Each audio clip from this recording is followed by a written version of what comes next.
Right now, you're watching him holding nail clippers with trembling hands. He's 42 years old but has the body of an 80-year-old man. He looks in the mirror and asks himself, "Who is this?" Then that famous voice comes out, "Thank you very much." But that voice isn't as strong as it used to be. Elvis Presley. Yes, that Elvis, the rock and roll king who shook the world. But now he's walking slowly through Graceland's corridors, sometimes forgetting where he is. His final years are a complete nursing home story. Trapped in his own house, filled with medications, utterly alone.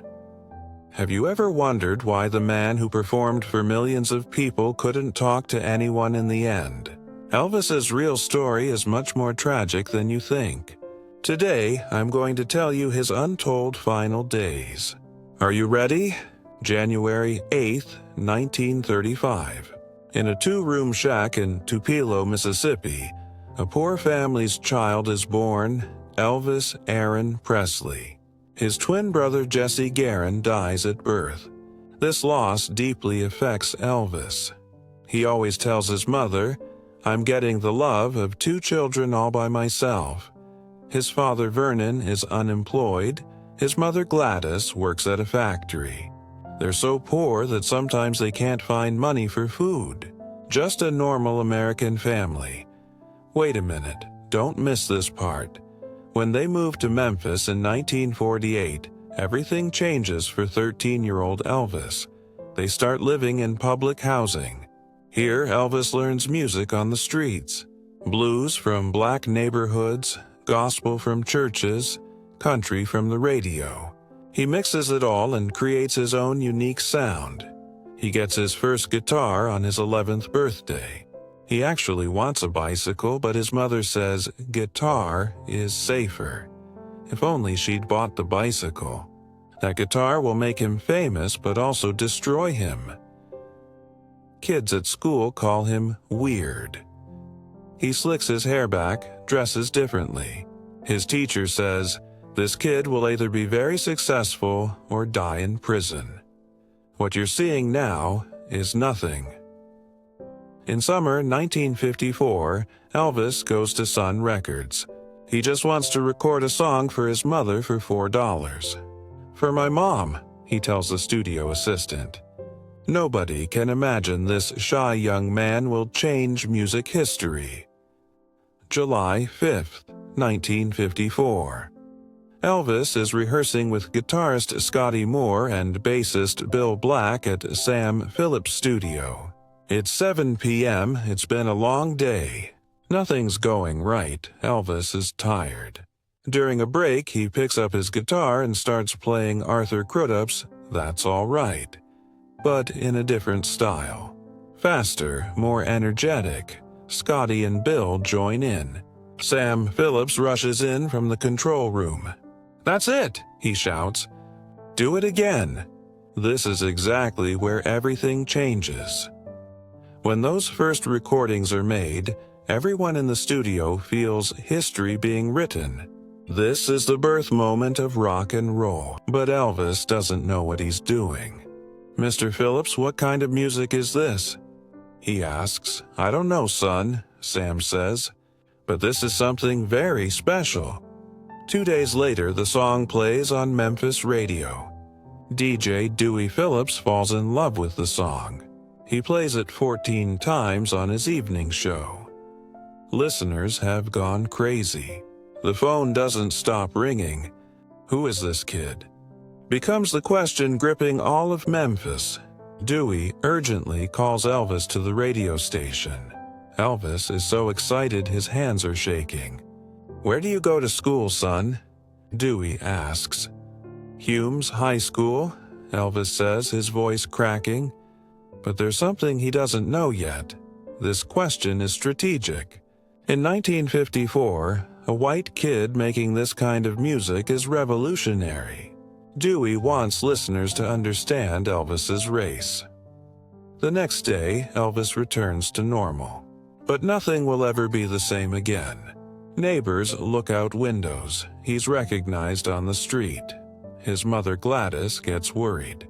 "Son, fame changes people," she says. "You stay the same Elvis." Unfortunately, his mother's fears will come true. In autumn 1955, a major turning point happens in Elvis's career. A man named Tom Parker, who calls himself Colonel, approaches him. Parker is an experienced man from the showbiz world who works in Las Vegas. When he first sees Elvis, he says, "This kid is a gold mine. You won't believe this." But Parker's real identity is shocking. His name isn't Tom Parker, it's Andreas Cornelis van Kwijk. He's a Dutch illegal immigrant. When he came to America, he used fake documents. That's why he can never leave the country. But when Elvis learns this truth, it'll be too late. Parker is already controlling his life. When they first meet, Parker makes big promises to Elvis. "I'll make you world famous. You'll earn millions, but you need to trust me for this." Since Elvis's family is poor, they can't say no to money offers. Parker gives Elvis a daily advance of $200. This is astronomical money for those times. Vernon Presley is impressed by Parker. "This man will make Elvis rich," he says. Gladys is suspicious. "This man doesn't look trustworthy," she whispers to Elvis. When that phone rings, life will change. In November 1955, Parker calls Sam Phillips. He wants to sell Elvis's contract to RCA Records. He's offering $35,000, a record for those times. Sam Phillips isn't in a position to refuse this money. Sun Records is a small company and needs money. With a heavy heart, he sells Elvis's contract. Elvis cries when saying goodbye to Sam. "Mr. Phillips, you gave me a chance," he says. "I'll never forget." "Son," Sam says, "you're in the big leagues now. But be careful. This world changes people." In 1956, they sign with RCA Records. His first recording is Heartbreak Hotel. The song hits #1 and Elvis's life completely changes. 1956 is both the peak and the beginning of the curse for Elvis. After Heartbreak Hotel come Don't Be Cruel, Hound Dog, Love Me Tender, making him America's most famous name. His performance on The Ed Sullivan Show makes history. 60 million people watch, 1/3 of America's population at the time. But cameras only show him from the waist up because his hip movements are considered immoral. When the door opens, what they see, fame starts changing Elvis. He can no longer walk around Memphis comfortably, constantly followed by crowds. He buys Graceland Mansion during this period for $102,500, a palace for his family. But Graceland will eventually become a prison for Elvis. During this period, rumors start about Elvis's sexuality. Because he wears makeup, dresses colorfully, conservative America can't digest this. Frank Sinatra says about Elvis, "This kid is poisoning America's youth." Bing Crosby predicts, "Rock and roll will die. Real music will return." But the real problem is different. The people around Elvis start changing. Real friends move away, yes men come instead. The team called Memphis Mafia forms. Red West, Sonny West, Joe Esposito, Charlie Hodge, these guys do nothing but say, "Yes, boss," to Elvis. Wait a minute, don't miss this detail. In 1957, Elvis tells his mother, "Mom, I'm not a normal person anymore. I try to make everyone happy, but I make myself unhappy." Gladys hugs her son. "Son, you're still the same Elvis. Fame is temporary, but family is permanent. But Elvis is already in too deep to listen to his mother's words. In March 1958, Elvis receives his military draft notice. Colonel Parker turns this into an opportunity. "Military service will make you more popular," he says. "America will love a patriotic kid." But military service is a big challenge for Elvis. For the first time in his life, he's treated like an ordinary person. At training camp, other soldiers don't give him special treatment. He struggles the first few weeks. Physical training, discipline, order. Elvis isn't used to these, but he gradually adapts and even starts to like it. You haven't seen the biggest surprise yet. August 14th, 1958.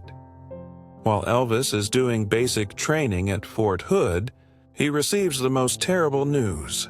His mother Gladys has been hospitalized in Memphis.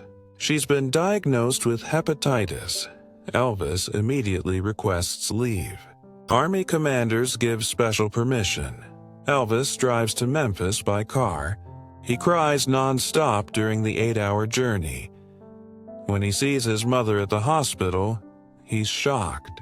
Gladys has lost a lot of weight. She's only 46, but looks like a 70-year-old woman. "Son," Gladys says in a weak voice, "I'll get better. You complete your military duty." "Mom, I'm staying here," Elvis says. "You're my everything. What you're seeing now is nothing." On the night of August 14th at 3:15 a.m., Gladys Presley dies. Elvis isn't at the hospital at that moment. He's gone home trying to rest a little. When the phone rings, Elvis answers. "Mr. Presley, your mother?" The doctor can't finish the sentence. Elvis drops the phone and starts screaming. "No, this can't be. My mother can't leave me." On the funeral day, Elvis collapses. He stands by the coffin for hours. "Mom, I can't take you with me," he sobs. "How will I live without you? You taught me how to live." That day, Elvis dies and someone else takes his place. He'll never be the same again. After his mother's death, Elvis is sent to Germany. He'll serve in Bad Nauheim. This is a critical period in Elvis's life. In Germany, Elvis tastes real loneliness for the first time. His friends are in America. His family is scattered. His father, Vernon, has started a relationship with a new woman. When that phone rings, life will change. In September 1959, Elvis meets 14-year-old Priscilla Beaulieu at a party.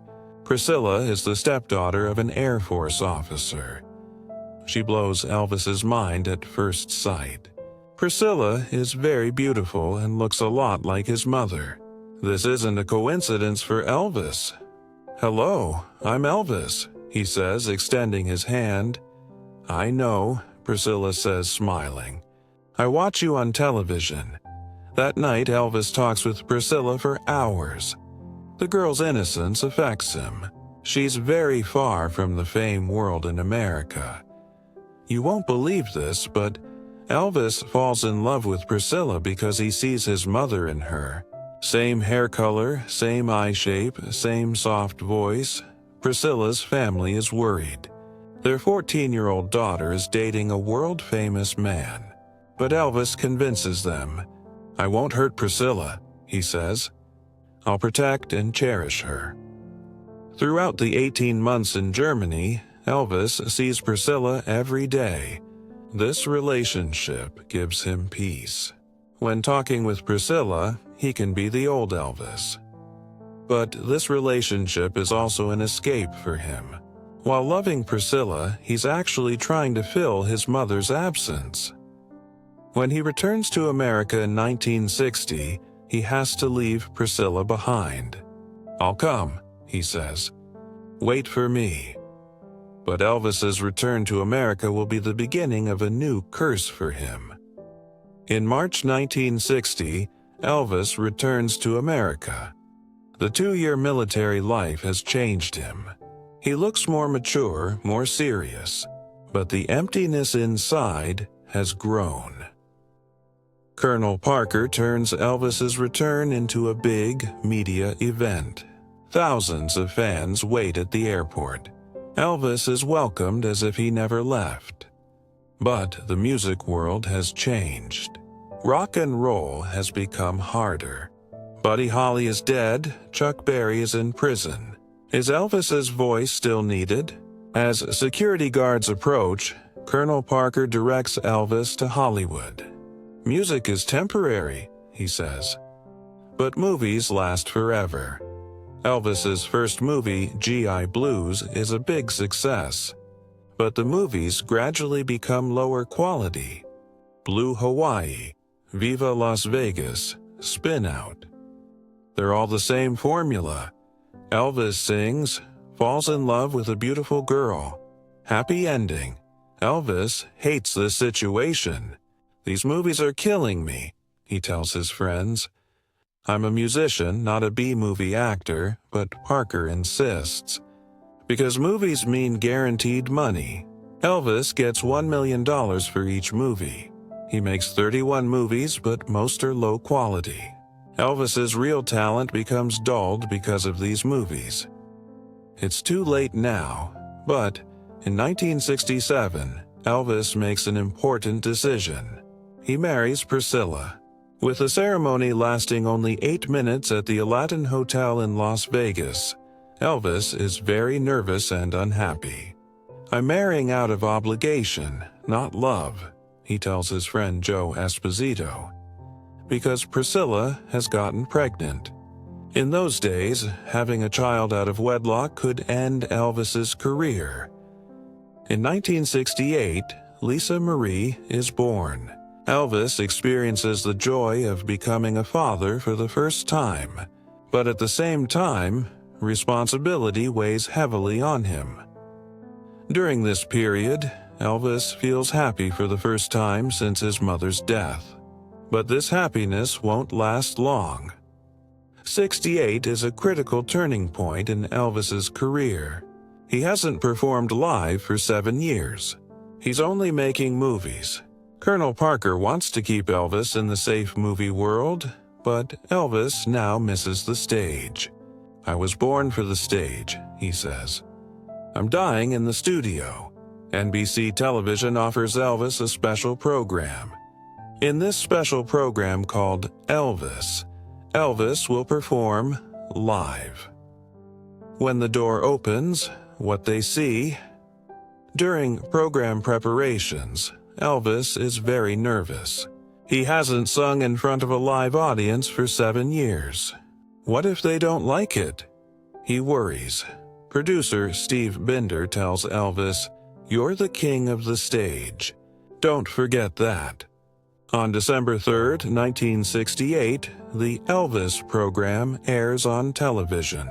Elvis is on stage wearing a black leather suit with his guitar. No decorations, no stage effects. Just Elvis and his music. During the program, Elvis sings his old songs like That's All Right, Love Me Tender, Heartbreak Hotel. The audience goes wild. At the program's finale, he sings If I Can Dream. This song was written after Martin Luther King's assassination. Elvis's interpretation is so emotional that the audience cries. What you're seeing now is nothing. When the program airs, Elvis becomes the talk of the town day and night. Critics write, Elvis is back. The public falls in love with him again. After this program, Elvis says, I must return to the stage now. Colonel Parker initially opposes, but Elvis insists. In 1969, he starts live performances in Las Vegas. He gives his first concert at the International Hotel after a 7-year break. That night, Cary Grant, Sammy Davis Jr., George Hamilton are among the audience. Everyone is enchanted by Elvis's performance. The phrase, "Ladies and gentlemen, Elvis has left the building," becomes famous after this concert. But nobody knows at that moment that Las Vegas will become a golden cage for Elvis. From 1969 onward, Elvis starts giving regular concerts in Las Vegas, twice a year, 60 shows each time. His shows at the International Hotel are always sold out. Elvis earns $125,000 per night, an astronomical amount for those times. But this money doesn't bring him freedom. On the contrary, it imprisons him even more. When they thought it was over, Colonel Parker has big gambling debts in Las Vegas. He owes $2 million to the mafia. He's using Elvis to pay these debts. Parker tells Elvis, "Las Vegas is your home. You live like a king here." But in reality, Elvis is hostage to Parker's debts. Elvis wants to go on a world tour. Especially going to England is his dream. But Parker prevents it by saying, there are passport problems. In reality, Parker can't leave the country because he's an illegal immigrant. Las Vegas also changes Elvis physically. Since he stays in hotel rooms for days, he doesn't see the sun. He becomes pale and starts gaining weight. He sleeps in the morning hours, wakes up in the evening hours. He's completely disconnected from the normal life cycle. You haven't seen the biggest surprise yet. In 1973, Dr. George Nicopolis, Dr. Nick, enters Elvis's life. Initially, he comes just for flu, but then he becomes Elvis's personal doctor. Dr. Nick's first prescription to Elvis, dextroamphetamine. For energy, he says. After Elvis takes those tablets, he feels very good. He wants more. "Doctor, can I take more of these tablets?" "Of course, Elvis, you're special. Normal rules don't apply to you." This sentence is Elvis's death warrant. During Las Vegas shows, Elvis gradually gains more weight. His famous white suits no longer fit him. He starts wearing compression corsets before going on stage, but audiences don't notice this. Elvis's stage energy is still mesmerizing. When he sings "Love Me Tender," "Can't Help Falling in Love," "Suspicious Minds," he can still cast his old spell. 73 brings big changes to Elvis's life. He files for divorce from Priscilla. The 6-year marriage is ending. Priscilla has started having an affair with karate instructor Mike Stone. When Elvis learns this, he goes crazy. "How can she cheat on me?" he shouts. "I gave her everything." The voice on the phone sounded familiar, but in reality, Elvis also has relationships with other women. Showgirls he meets in Las Vegas, fans, but he doesn't take any of them seriously.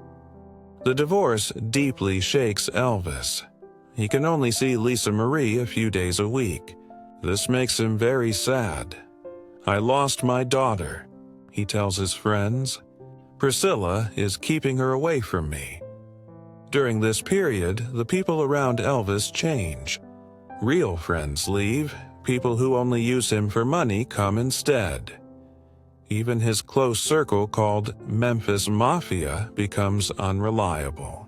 Old friends like Red West, Sonny West, Dave Hebler will write a book about Elvis called Elvis, What Happened. This book tells about Elvis's drug use, strange behaviors, and private life. The book comes out 3 weeks before Elvis's death. Wait a minute, don't miss this detail. During this period, Dr. Nicopolis gives Elvis an average of 25 to 30 pills per day. Placidil to sleep, Dexedrine to wake up, Dilaudid for pain, Valium to calm down. Elvis's body is now like a drug depot. A normal person couldn't survive this dosage. But Elvis's body has become accustomed to drugs. "Doctor, these drugs make me feel normal," Elvis says. "I can't live without drugs." Dr. Nick gives Elvis 10 times the normal dose. But Elvis insists on more. In 1974, Elvis's health condition becomes critical. Sometimes when going on stage he can't speak, mixes up song lyrics. His fans get worried.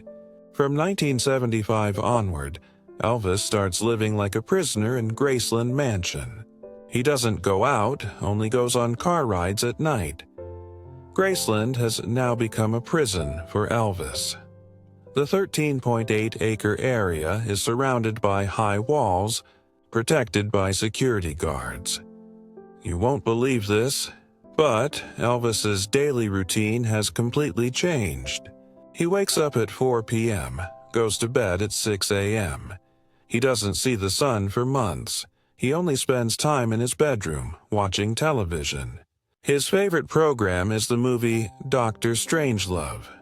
He watches this movie 3 to 4 times a day. His eating habits have also changed. He only eats hamburgers, pizza, and ice cream. He doesn't consume vegetables and fruits. The body that was healthy until age 40 is now unrecognizable. Elvis, who weighed 80 kilos in 1975, has reached 120 kilos in 1977. Graceland's employees see Elvis's condition but can't say anything. "Boss is sick," they say among themselves. But nobody listens to him. What you're seeing now is nothing. In 1976, Ginger Alden enters Elvis's life. The 21-year-old beautiful woman becomes Elvis's last love. When Elvis first sees Ginger, he says, "This woman is my mother's reincarnation." Ginger's hair color and eye shape resemble Gladys. He proposes to her. He buys a $70,000 ring, but Ginger hesitates. "Elvis is very sick," she tells her friend. "He's 40 but looks like a 70-year-old man. I don't know if I can marry him." This hesitation makes Elvis very sad. "Why doesn't anyone love me?" he asks. "I try to make everyone happy, but nobody wants me." Graceland now really looks like a nursing home. Nurses, doctors, security guards. Elvis is completely disconnected from normal life. Vernon Presley, Elvis's father, sees his son's condition but is helpless. "My son is dying," he says. But nobody listens to him. In 1975, Elvis is hospitalized for the first time. He stays at Baptist Hospital for 2 weeks. Doctors encounter a terrible picture: heart problems, high blood pressure, diabetes, liver damage, kidney problems, intestinal issues. A 40-year-old man has diseases of a 70-year-old. When the door opens, what they see. Chief Physician Dr. Forrest Tennant has a serious conversation with Elvis. "Mr. Presley, your condition is very critical. If you don't stop these drugs immediately, you won't live 6 months." Elvis just laughs. "Doc, I'm already dead. I'm just breathing." "This is a situation that needs to be taken seriously," the doctor says. "Your family, your fans want you to live." "My family?" Elvis says with a bitter smile. "My family wants money. My fans want Elvis, not me." Dr. Tennant's report is shocking. Patient shows severe depression, drug addiction, and suicidal tendencies. You haven't seen the biggest surprise yet. After leaving the hospital, Elvis makes his condition even worse. He asks Dr. Nick for more drugs. "Doctor, I'm special," he says. "Normal rules don't apply to me. Give me stronger drugs." Dr. Nick gives Elvis Demerol, Dilaudid, Percodan, Placidol, Valium, Quaalude. He takes 30 to 40 pills a day.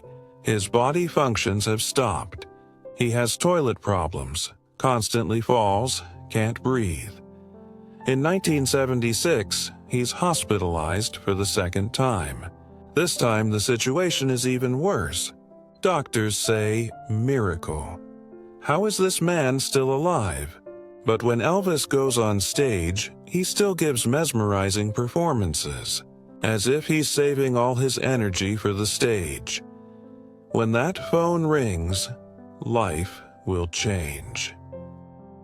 In summer 1977, he goes on his last concert tour.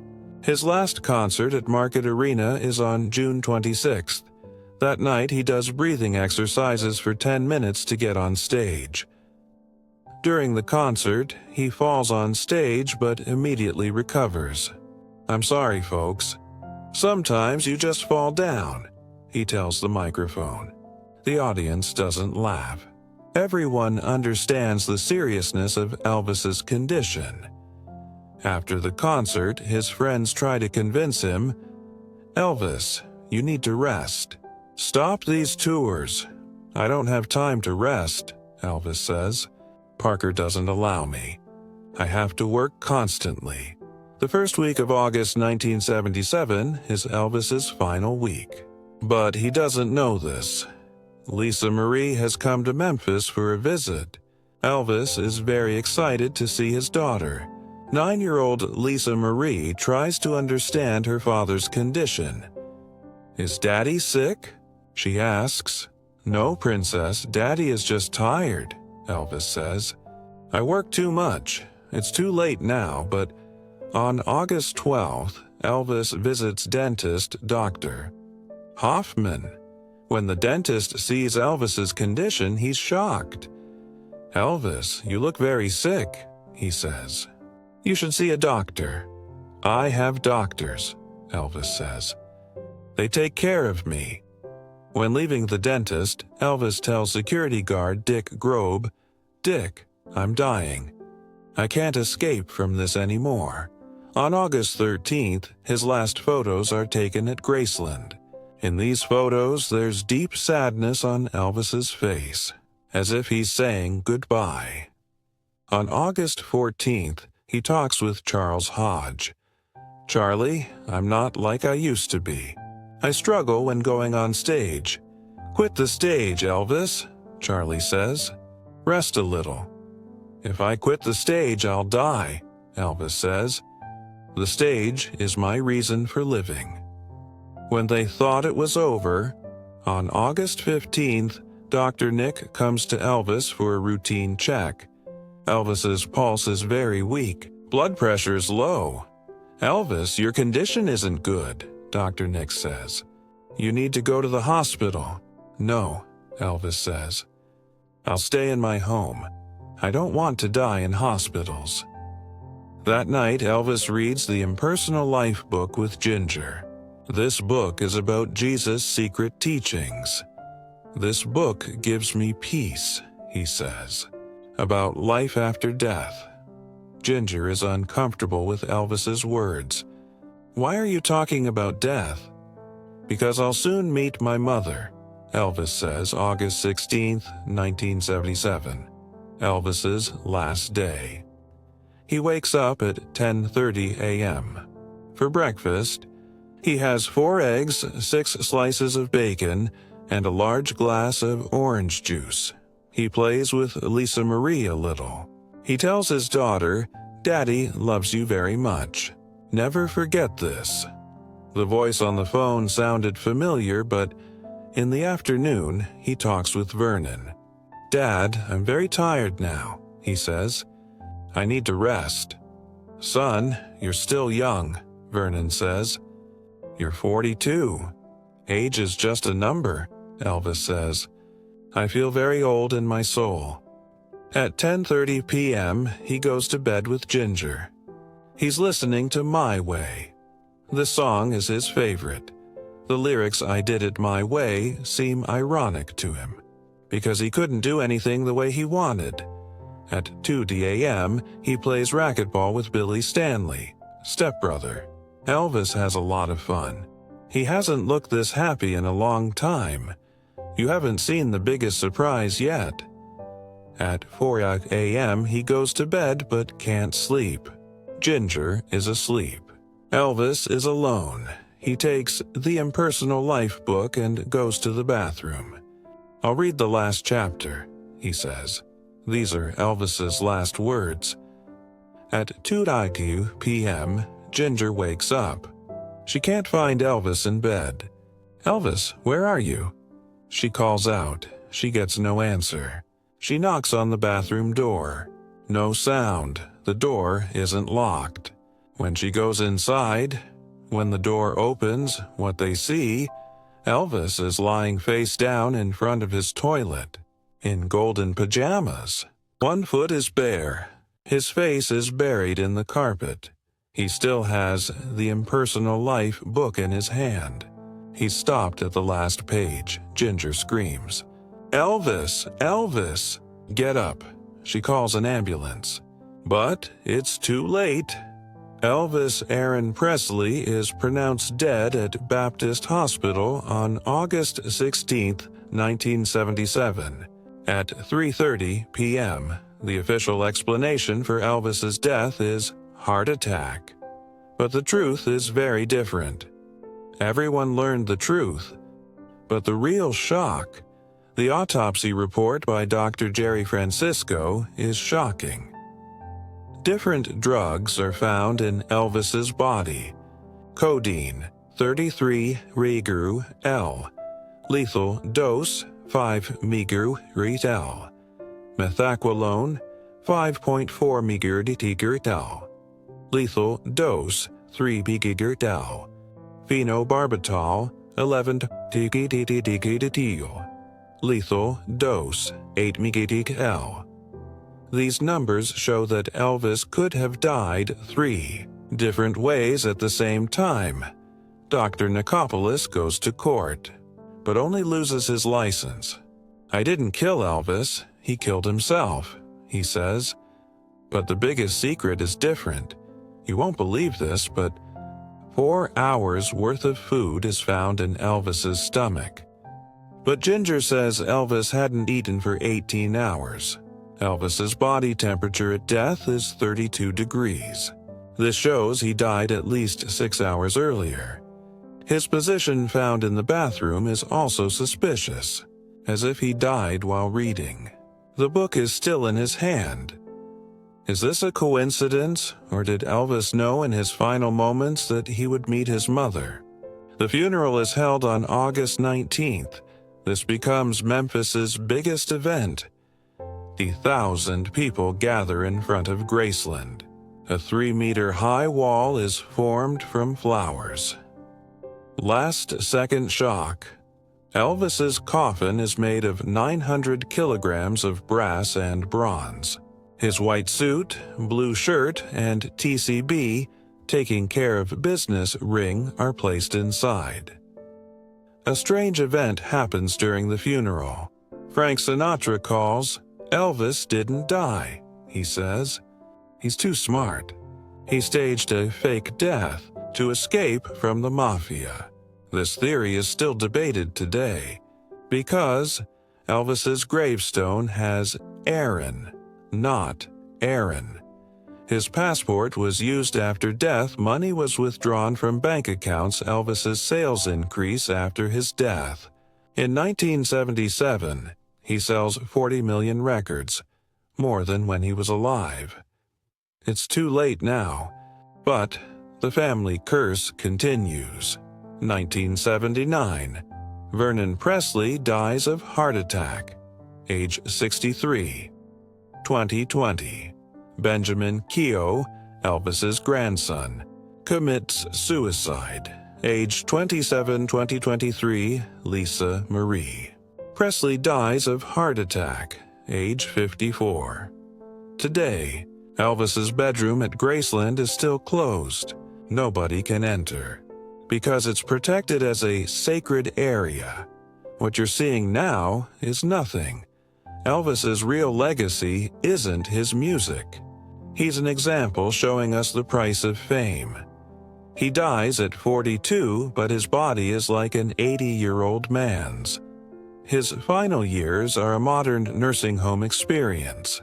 Isolation, drug addiction, health problems, loneliness, premature aging. The final words on Elvis's gravestone: he was a precious gift from God. But the truth is, even the most precious gift can be lost in the wrong hands. This story is real. Elvis Presley was a real person, and what he experienced resembles the realities that millions of people worldwide experience. Maybe after watching this video, you'll look at elderly people around you with different eyes, because everyone has a story, and these stories deserve to be told. Don't forget to subscribe to the Nursing Home channel, because every legend has a final act and these stories deserve to be told. Which legend's final chapter would you like to watch next? This story is based on Elvis Presley's real life. Main events are based on historical sources,